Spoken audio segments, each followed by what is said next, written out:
guys, and welcome back to my channel. Today I want to be sharing a video on tips and tricks on surviving your first trimester with type 1 diabetes. If you don't know already, I do already have a 2-year-old daughter. Well, she's not quite 2 yet, she's 2 in a week, and I'm pregnant with my second child, and I have been pregnant.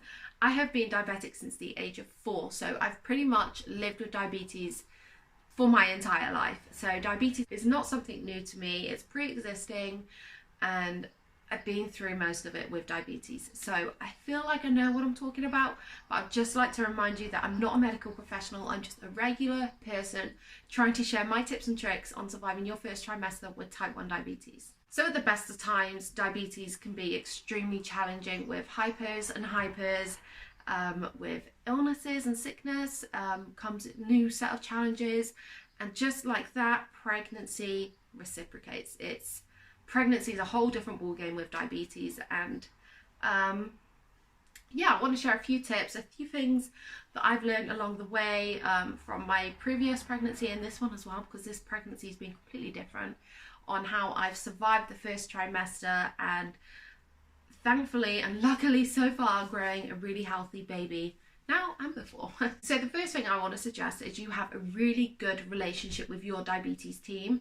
I have a really good relationship with my nurses, and I think it's really essential to have this because in the first trimester your body is going through a ton of changes. I believe the first trimester is the trimester where your baby grows the most as well, so you can just imagine that's mad. In that first trimester, they're growing legs, they're growing arms, the whole lot. They're growing it all. Your body's going through different hormone changes. You're tired. If you're unfortunate to suffer with morning sickness, that is a killer. And so yeah, having a really good relationship with your diabetes team will just help you. They will be able to guide you and offer you tips as well on how you personally can survive that first trimester. This time round, I have had really bad morning sickness. It's luckily, thankfully, hopefully it doesn't return, it's gone. But if I didn't have such a good relationship with my diabetes team, I wouldn't have been able to get the anti-sickness tablets because I was unable to eat, I was unable to keep food down. And as you probably already know, if you've been sick before, that's really hard to deal with. But being pregnant, there is no room for error. You also need to have a really good relationship with your diabetes team because blood sugars are very, very vital in the first trimester.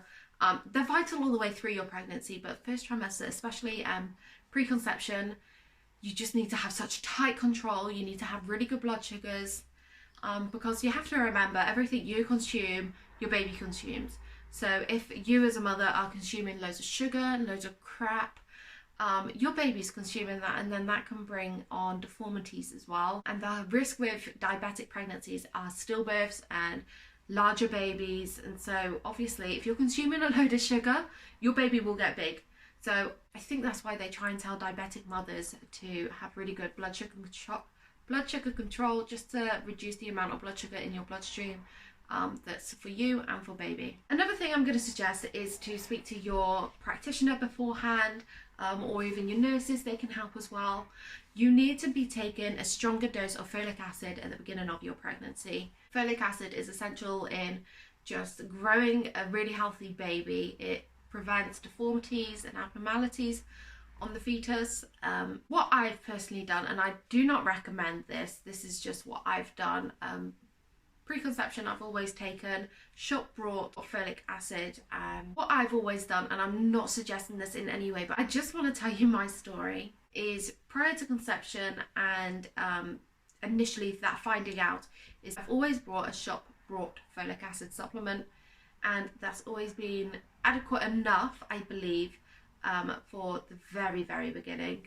But as soon as I find out I'm pregnant, I get straight on the phone to the midwives, to the nurses, and they prescribe me a stronger dose of folic acid. It's just really important. So another thing with pregnancy that I would like to share is if you do get morning sickness, to eat small amounts regularly throughout the day. This was the biggest error I made at the very beginning. I am normally a strict 3 meals a day person, and I just couldn't stomach them. They were making me feel sick. I couldn't stand the smell. I couldn't stand the thoughts without feeling queasy. So I suggest having 5 smaller portions of food a day. At least that way then you're consuming something. You have got something then to bolus for, which is important in keeping your blood sugar stable. But also, if you are really struggling, do speak to the medical professionals about prescribing perhaps a anti-sickness tablet to help you just get the courage, get the energy to eat, because I really struggled with it this time round. And you never know who it's going to hit. You never know when it's going to hit. It just sort of happens. Just bear in mind that if you do get morning sickness, to try and have 5 smaller portions of food a day rather than the typical 3 larger portions a day. Another thing I'm going to suggest is just don't be stressed out. It's a very hard thing being pregnant. It's a very hard thing being diabetic. But really know your body. If you don't know your body, then perhaps don't get pregnant. I know my body. I know my hypos. I know when they're coming. I know when my bloods are high.